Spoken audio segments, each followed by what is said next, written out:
this edition of Brunswick History 101, where we are actually highlighting some of our artifacts within the Brunswick Heritage Museum.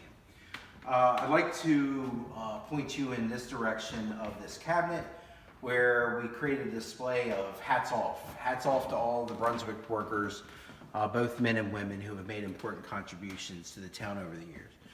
One specific artifact I'd like to highlight here is the helmet, the fire helmet of Fire Chief Sonny Cannon.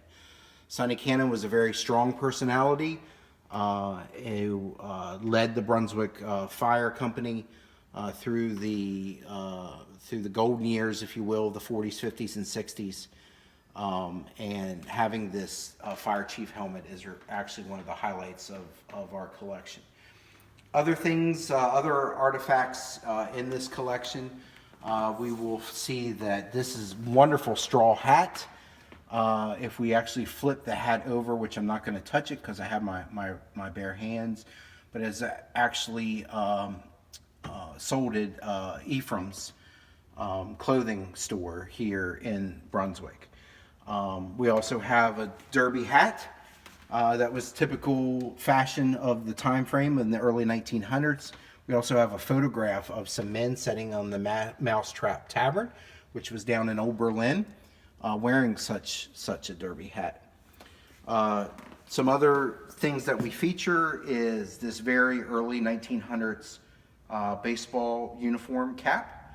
As we know, Brunswick baseball was actually a very important component in Brunswick history. We have a Southern Chick Dairy worker's hat sitting on top of a Southern Chick Dairy milk box.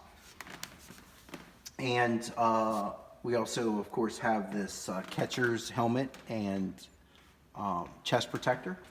But one of the other highlights of this is a pair of famous convincer shoes that were sold at Kaplan's. And they certainly are very unique. I certainly wouldn't want to get kicked with them, and perhaps the name convincer comes from whoever was wearing them was very convincing, because they are certainly some very unique fashion statements there.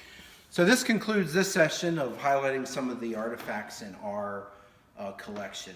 Feel free to comment if you have comments about Sonny Cannon, memories of the Brunswick Fire Company, some of these hats being used in fashion, Southern Chick, baseball, whatever you can do, whatever you would like to contribute. So we thank you very much.